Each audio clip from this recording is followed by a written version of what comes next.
Today I thought I'd talk about fandoms. A fandom is a group of people who are pretty much obsessed with one type of thing. Usually it's a type of fiction, so books, TV shows, movies, something like that. A pretty big fandom out there is the Harry Potter fandom or the Doctor Who fandom. Types of things people do in fandoms, so things like they will make fan art, they will get together, discuss things, write songs, so they will write fan fiction. That's one of the things that really interests me about fandoms is the fiction that comes out of it.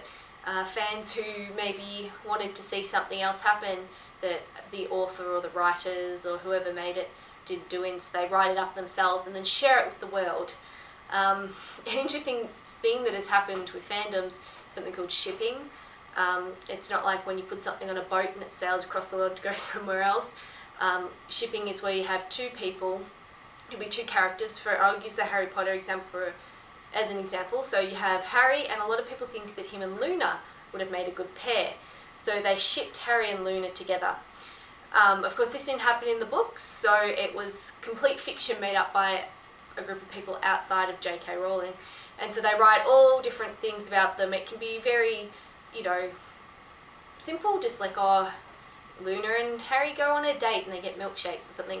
Or it can then go to sort of the extreme where it's all about Harry and Luna having sex. Stuff like that. It's really interesting. With fandoms, a lot of time these days, you're getting them with real people, and a lot of YouTubers are getting fans and they're being shipped together, and it's something that they've been talking about a lot lately, that it's going a bit extreme. There's one example, Danny's Not on Fire and Amazing Phil, who are two YouTubers that work a lot together. They're good friends, they now live together, they also have a show together, two shows in fact, one on YouTube, one on BBC, one radio. And their fans, known as the Fandom, P-H-A-N, so Phil, Dan, together, Fandom, ship Dan and Phil together. And a lot of them truly believe that Dan and Phil are in a relationship, like that they're gay.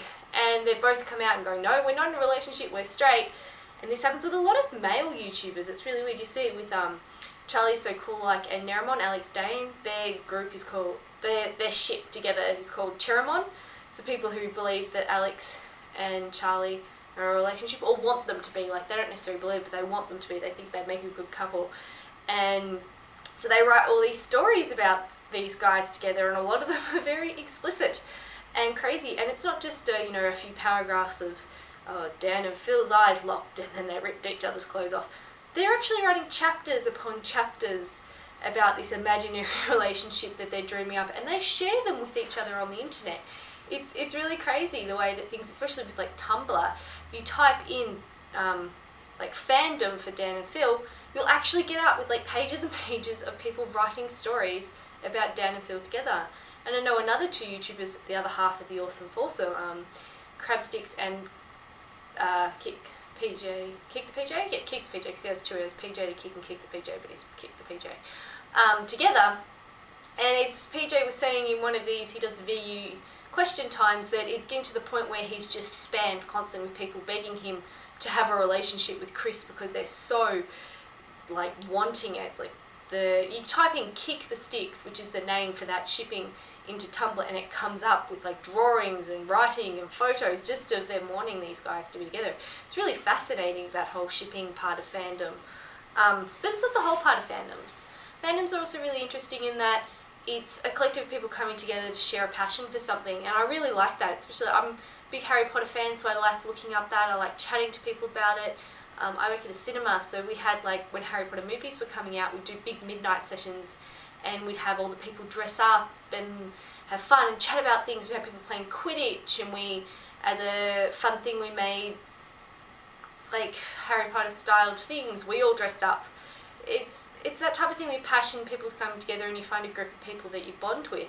But sometimes it can go to the extreme where someone gets so obsessed that they forget to explore the rest of the world and they're just stuck on this one thing. There's also, with some fandoms, they're very welcoming to everyone, even if you don't have a real in-depth knowledge of, say, like the Harry Potter books. You might just love the Harry Potter books, but you haven't read them 15 times, you don't know every little thing about it, or what date it came out, etc, etc. But they're still very open to you coming in, as long as you can like have a chat about it, if you want to do some fan art. There are some fandoms, or some people in fandoms, that are really elitist, and if you don't have the same knowledge base as them, they don't want you to be a part of it. It's go away, you're a poser, you don't know as much about this as we do, you're not special, you don't love it like us, you're not as passionate. And it's kind of like, well, it's not the point of a lot of these things. It's you know, if you've got a fandom, if you've got a group of people getting together because they like something, it doesn't matter if one person knows more about it than another person, you know, that other person can then educate them. It's coming together. Then sometimes it can just affect, like I look at some of the fandoms on the internet and you get people, one person saying, oh, you know what, I actually wasn't a really big fan of, say, the third Harry Potter movie, and then they just get this like barrage of hate. My God, we're going to bash you down. It was the best of the movies. It was this, it was that. And it's like, well, it's just an opinion. You know, they're not saying you're bad. They're just saying, you know, personally it didn't work for me, and I would have liked it maybe this way, or I liked the fourth movie better, or you know, personally I'm not a Harry Potter fan. I prefer the Hunger Games. You know, you don't have to be one or the other. You can be both, and you don't. Just because someone doesn't like what you love doesn't mean you don't have to.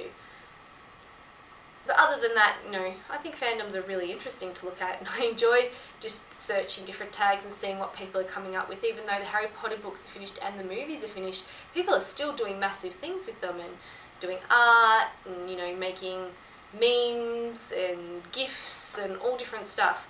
So I suggest if you haven't looked up a fandom, go look them up. The Harry Potter one's pretty good. Tumblr is the best place. Go type in PHAN and you'll find all the Phil and Dan fandom stuff. It's quite funny. Signing off, Alex.